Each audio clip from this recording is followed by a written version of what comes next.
যে বেআইনিভাবে অন্যায়ভাবে কোনো সন্তান যদি তার পিতামাতাকে এরকম বৃদ্ধাশ্রমে দেওয়ার চিন্তাভাবনা করে বা তার ভরণ পোষণের দায়িত্ব না নেয় বা তাকে মনে ধরেন যে বাড়ি থেকে বের করে দেয়, তাহলে তার 2 বছরের কারাদণ্ড। না, এক্সাম্পল বলছি। তাহলে কিন্তু ওই সন্তান কোনোভাবেই দুঃসাহস দেখাবে না যে তার বাবা মাকে বের করে দেওয়া বা এরকম।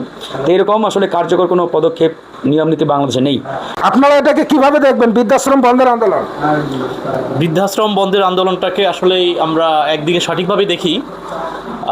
প্রথমত বৃদ্ধাশ্রম বন্ধ হলেও যদি ফারুক ভাই যেটা বলছেন, যদি সন্তান মানুষ হয় তাহলে তো আসলে পিতামাতাকে বৃদ্ধাশ্রমে যেতে হয় না। তো বৃদ্ধাশ্রম বন্ধ করে কিন্তু সন্তানের উপর দায়িত্ব চাপিয়ে দিতে হবে, তাহলে বৃদ্ধাশ্রম বন্ধ। উন্নত যে রাষ্ট্রগুলো আছে যেখানে ওয়েলফেয়ার স্টেট যেটাকে বলে, জার্মান, ফ্রান্স সহ যে আপনার কল্যাণ রাষ্ট্রগুলো রয়েছে, সেখানে একজন বৃদ্ধ মানুষ সে বৃদ্ধ বয়সে সে পেনশন ভাতা পায়, অর্থাৎ সন্তানের উপর অর্থনৈতিকভাবে সে ডিপেন্ডেবল না। আমাদের দেশকে আমরা অর্থনৈতিকভাবে আমরা অনেক আগে থেকে শুনে আসছি যে এখন নিম্ন মধ্যম আয়ের দেশে আমরা পরিণত হয়েছি। তো আমাদের অর্থনৈতিক ডেভেলপ হয়েছে, এটা কিন্তু সত্য।